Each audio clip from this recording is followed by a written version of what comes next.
Today we are looking at signal flow in the studio and how you would set up for a session in the studio.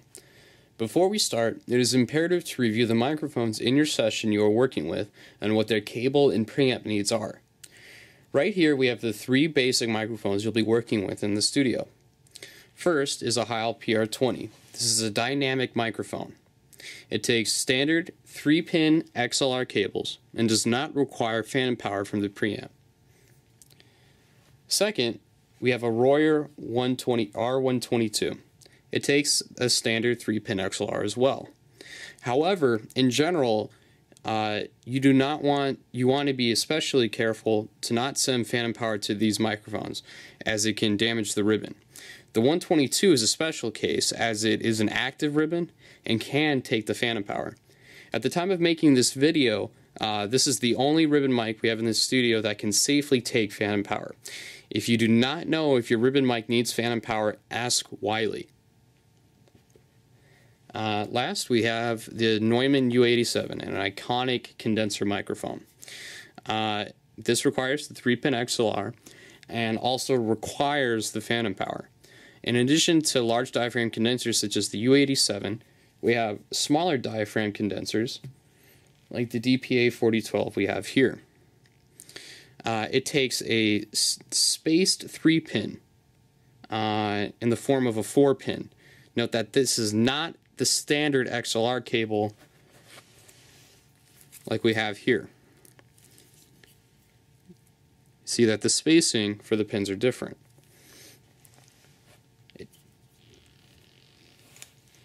Here we see a 4-pin cable with the spaced 3-pin on the end, just like the mic here. It is imperative that you check to see if the mic takes a standard 3-pin, spaced 3-pin, 4-pin, 7-pin, etc. If the cable is not going easily into the mic, double check to make sure you are using the right cable. So now that we've reviewed our basic types of microphones, let's take a look at how we would set up the mic and get it patched into the preamp. So first, before we hook up any mics to any preamps, we need to put it on a stand, most likely. The way that you want to do this is you want to take the mic clip or shock mount, whatever you may be using, and you want to loosen on the stand the bar itself, and then screw the bar from the stand into the mic clip, rather than spinning the mic clip on. From here, we can safely put our microphone into the mic clip or shock mount.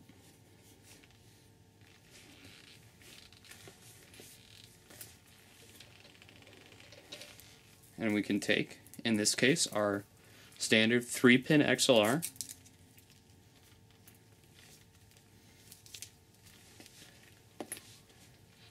and plug it in to the back of the microphone like so. So now that we have the cable plugged into the mic, we need to plug it into the correct preamp and the correct the input. So it can look a little messy back here and it can be a little confusing. But it's easy if you remember that the first preamp that you want to be plugging into is the bottom preamp. And there's some reasons for this, and we'll get to that in a bit. Now, in our case, we are using a standard 3-pin dynamic microphone. And in this case, that means we're going to be plugging into the third input on the bottom preamp. Now, why the third input? Because the first two inputs on the preamps are reserved for the 4-pin, the special pin that we saw with the DPA microphones. So, the first available input for a standard microphone is the third input on the bottom preamp, like so.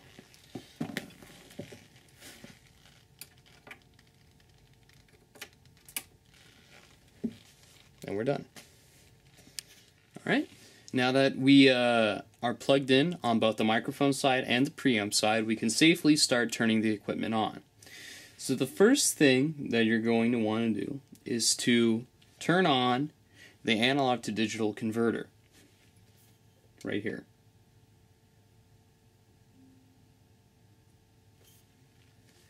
Once this is turned on, you want to make sure that the monitors are muted in the control room. We do this to make sure that when we turn on the preamp that we don't hear any possible popping or feedback. So assuming we've done that, which we've had, you'll turn on the bottom preamp first, right here. Now the reason why we use the bottom Millennia preamp before the second Millennia preamp here is because the bottom preamp is remote controlled from the control room, which we'll get to soon. So if you are using the second preamp, if the microphone's count demands it, then you can turn on the second preamp just like so. Now, like I said, the difference between the two is that the bottom one is controlled in the control room, but the second one is not. So that means we have to set up the gain and the fan and power in here, which with the bottom one you would otherwise do in the control room. So that being said, if you had to set up the gain or the fan and power in here on the second preamp, it's very simple. You just have to see that the knobs here correspond to the amount of gain, which you don't really want to mess with unless you go back into the control room and you hear that it is either getting way too much gain or too less of gain. But generally we have a good balance already. You'll see also here on channel 6 we already have the fan and power going.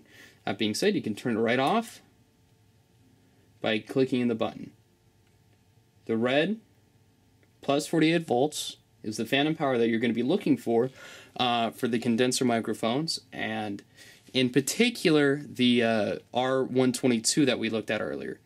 Now, like I said, it is imperative that before you turn on this preamp, that you want to make sure that if you have, in particular, ribbon microphones hooked up, that the channel that you're plugged into doesn't have the fan and power on yet.